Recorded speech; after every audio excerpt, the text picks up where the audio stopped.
My name is Paul Bowen. I'm VP of Global Account Management at Unity. I have only been with Unity for 3 months, so please forgive me if I can't answer all your questions. But my remit at Unity is to work with developers to help them earn more money from the ad solutions that we provide to developers, and to enable them to acquire high-quality users from within the Unity ads platform. We estimate that around 47% of developers have built with Unity, so that's a pretty staggering number. And really the reason for that is Unity's core values. So our core values are the democratization of game development and enabling developers to bring games to market quicker. And what that means is that now we estimate around 45% of games that are shipped made with Unity.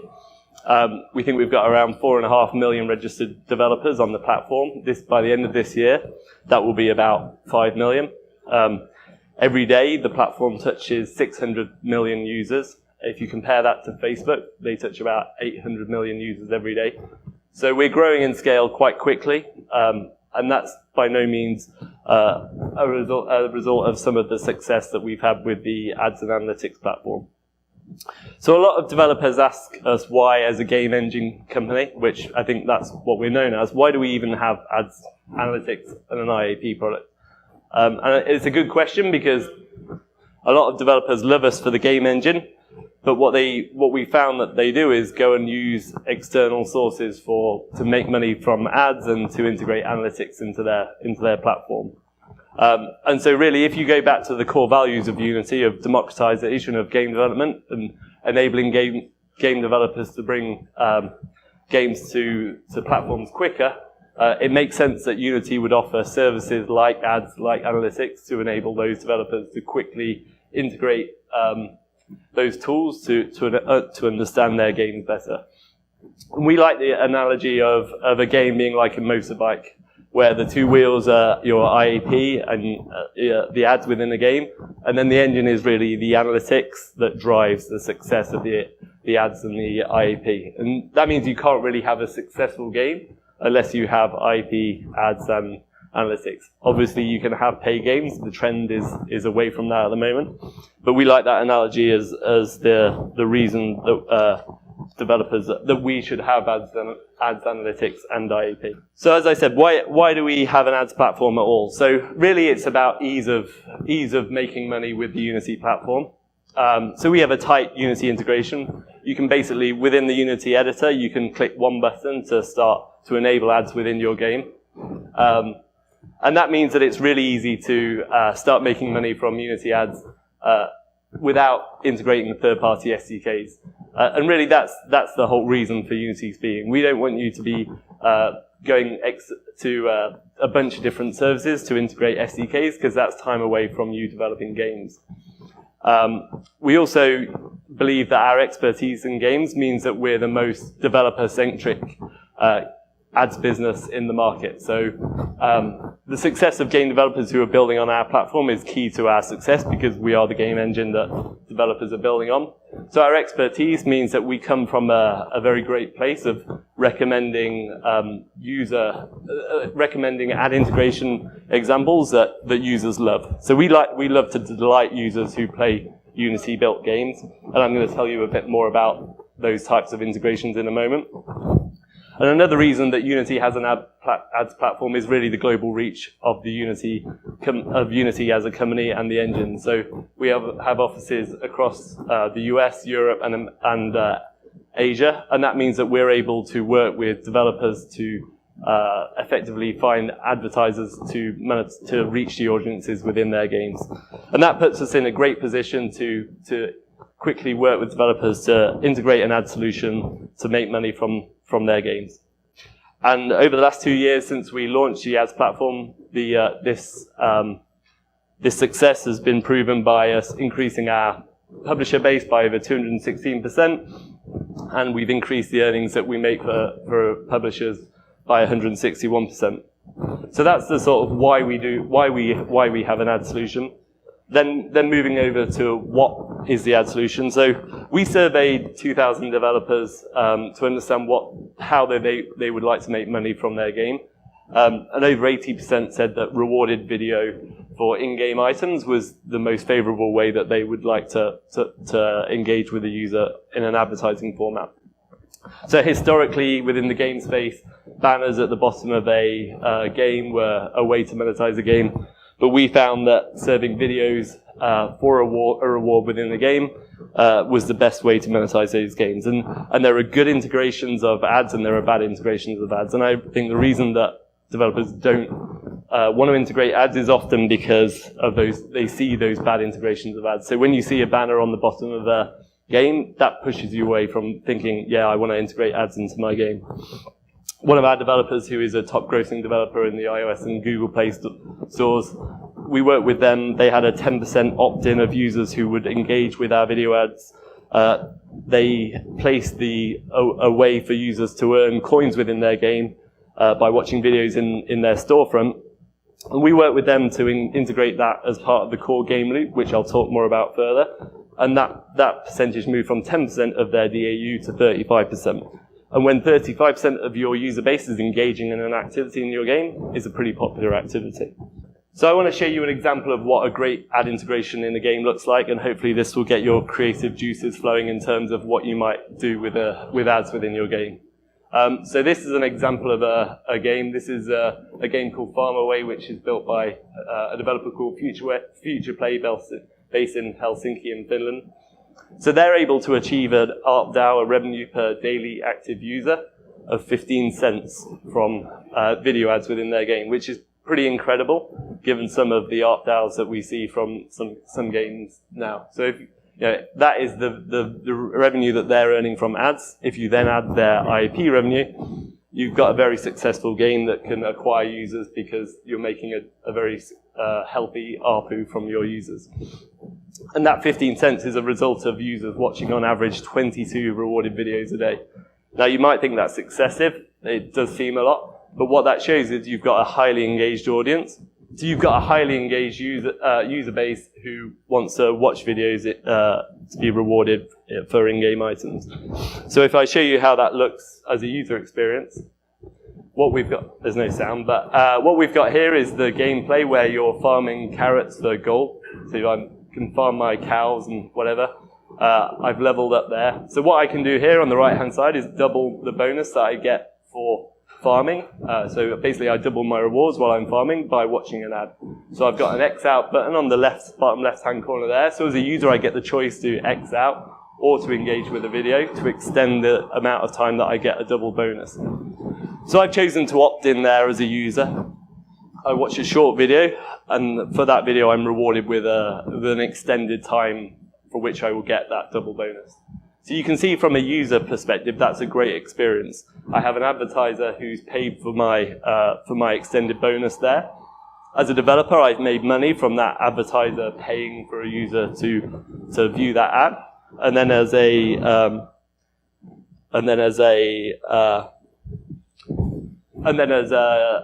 advertiser, I've reached a highly engaged audience within this game. So that's a great example of an ad integration that isn't intrusive. It's user initiated. It's highly integrated into the core loop, and it creates a great experience for the user, for the advertiser, and for the developer.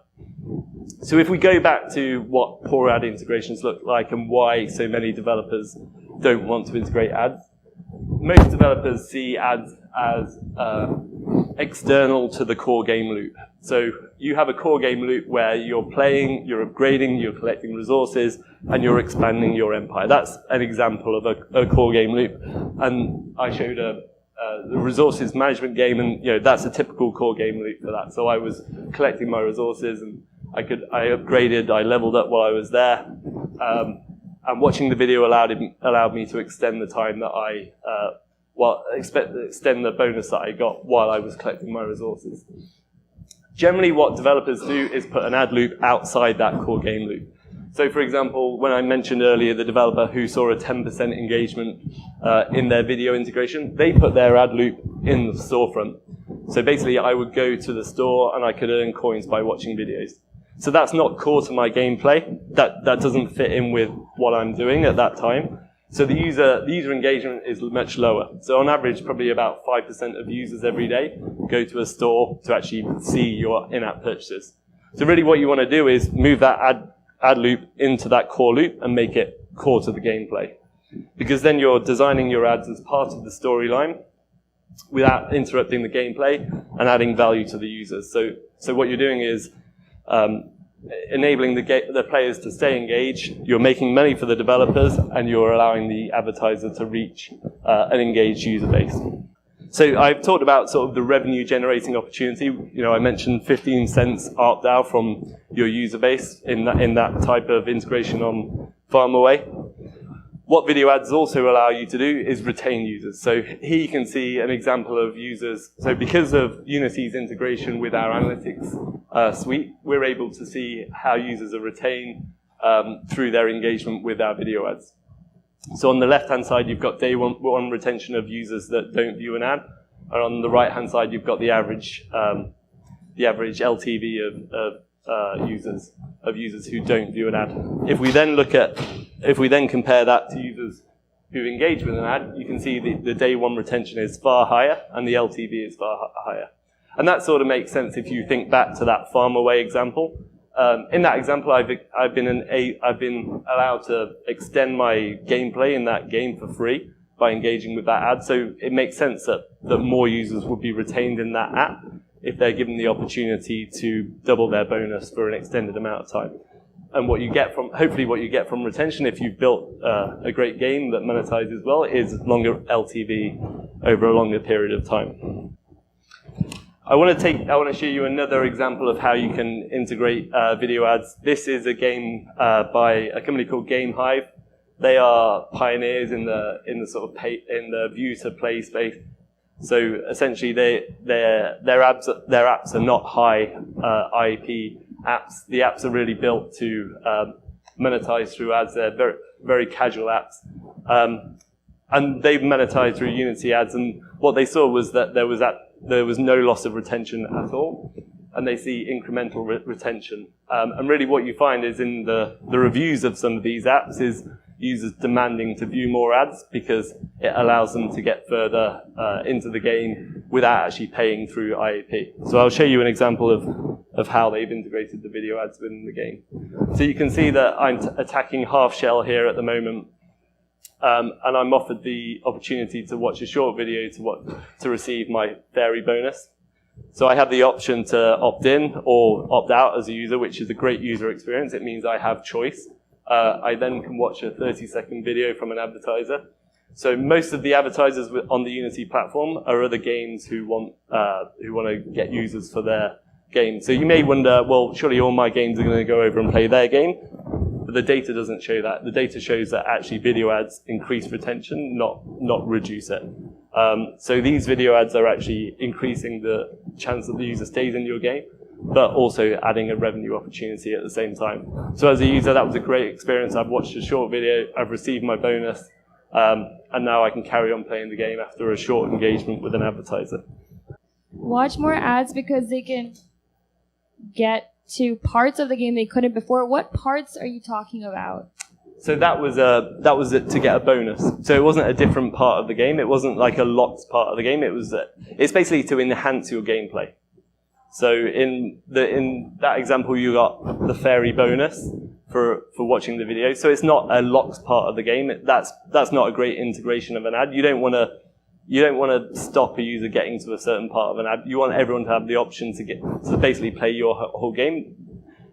The best integration is to enhance the gameplay and make it better by engaging with ads. If you do that, then the intent of the user is far better, and they're much more likely to be retained in your game. So I want to move quickly on to our IAP product. So I talked about ads. Unity also has an IAP product and an analytics product. So the IAP product is basically one API that allows you to manage your purchases across all your platform. So basically you write one code once for your IAP purchase and then you can distribute across all the platforms. So Unity see that as a key service that we need to offer to developers to to enable you to quickly ship your game. So this is outside the core engine. This is not something that you build on or anything like that. Not everyone uses this, but we see this as a core product that allows developers to ship their games quickly. And then lastly, I want to talk about analytics. So as I talked about earlier, analytics are the engine behind the game motorbike. And they really allow you to optimize your monetization strategy effectively. So Unity Analytics is a multi-platform product.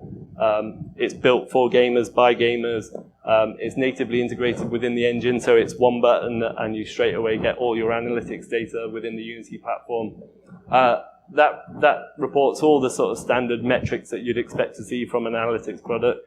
So we have DAU, session data, retention data, revenue data. We have a data explorer that allows you to visualize retention, engagement, IEP monetization, custom events. We have a funnel analyzer, and we also now report ads data within our analytics platform as well. So with that, we have a complete sort of view of a user's behavior within your app. So that's the Unity monetization platform. Has anyone got any questions? How is the IAP product actually working right now? Does it handle receipt validation across multiple platforms? Yeah, it does. So IAP is still very early. We only acquired it. We only sort of brought it on last year, so it's still an early product. It does the basics of what it needs to do. It does receipt validation, but there's a long roadmap for the IAP product. At the moment, it's not doing a huge amount of volume. It needs work, but it's one of the core services. So the core services that we want to offer as a platform are ads, analytics, and IAP. We see those as required for the Unity developers. So the IAP product, although it functions perfectly well, it has a good roadmap to be more functional for developers. Do you have any games in the top 50, top 100 growth besides Pokemon that uses, just to understand how successful these, if you said that the IPs launched last year, is there any games that we know that uses these tools in the top 100, top 50 growth? Yeah, there are some. So really, if you look at top 50, so actually on the ad side, most of the publishers that use our ads are actually in the top 3 charts, because it makes sense that they have IAP, that they make in top grossing. There's IAP, so they're much more concerned around cannibalization of that IAP. The data shows that that's not a concern you should have if you integrate properly. So as a developer, as an engine, it's our responsibility to sort of educate through that expertise around the best types of integration. At the moment, we work with, an example would be Best Fiends from Seriously, Rovio.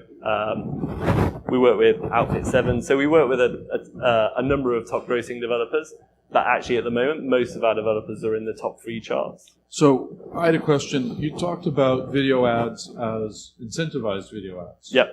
Right? Watch a video, earn some currency, or earn something in the game. Yep. Do you discourage people from doing just plain old interstitial video ads? You didn't really talk about that. I didn't, and we offer that as a product, and I think they have a place if you're unable to effectively integrate rewarded ads into your experience. I think hopefully I've shown that a great integration of rewarded ads really adds value. Now, if you think about how you want to monetize a game, maybe you have 3% of people who pay for IAP. Maybe then you have the example that I gave was 35% of people who then rewarded with rewarded ads. If you're intent on monetizing the complete audience of your user base, you might then want to take the decision to monetize those users through some form of non-rewarded ad. So that's a decision you can take. You will find that the revenue per user that you get from those ads is much lower because the users are less engaged, but it will increase your overall revenue. And so our products allow you to do that effectively as well.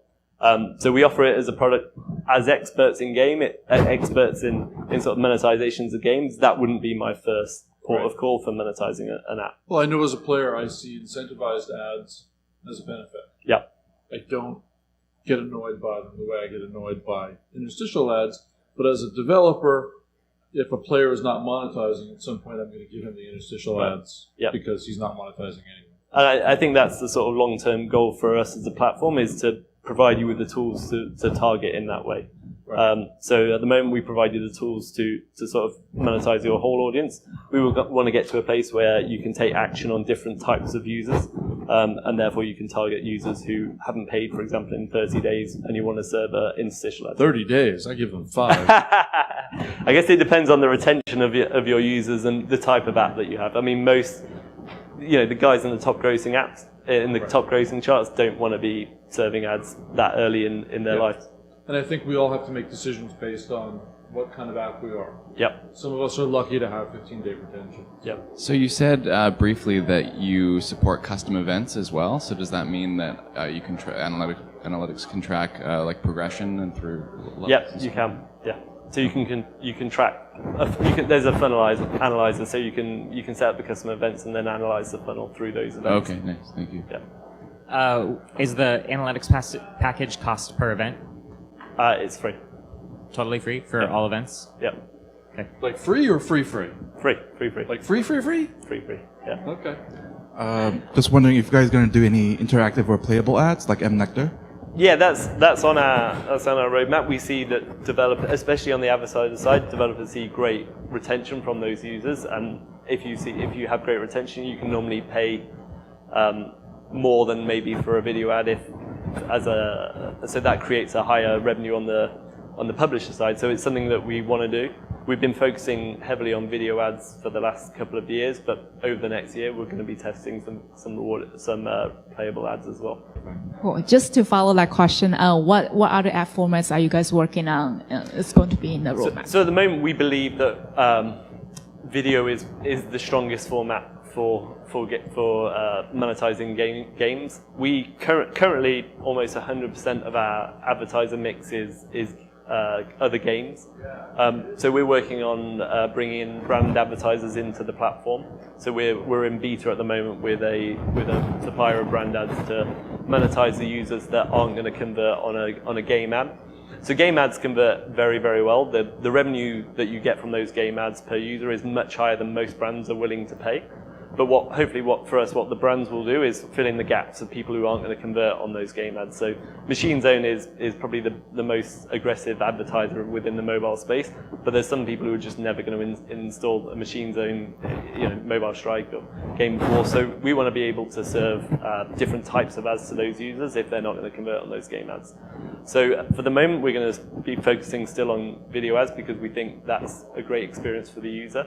But we're going to change the type of ads that we give to those users. More and more, though, we're going to open up the platform to different buyers programmatically to allow different types of buyers to buy into our platform. So at some point, we may go to static ads.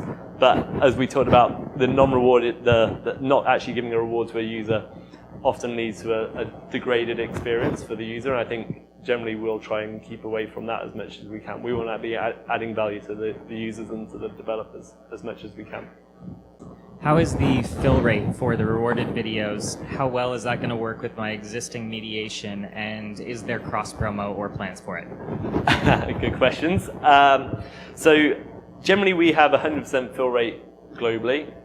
That doesn't mean that we have, with that fill rate, we don't have the highest CPM, because obviously we're going to be serving many ads per users in some countries like Taiwan or something like that.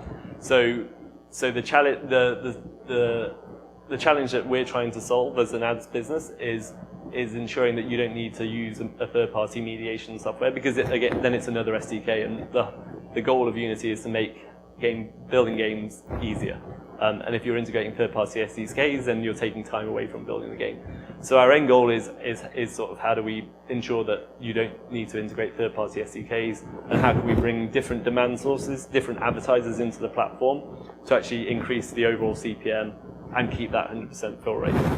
Then your next question was cross-promo. So we have ambitions to launch and I talked about sort of segmenting users as part of that platform.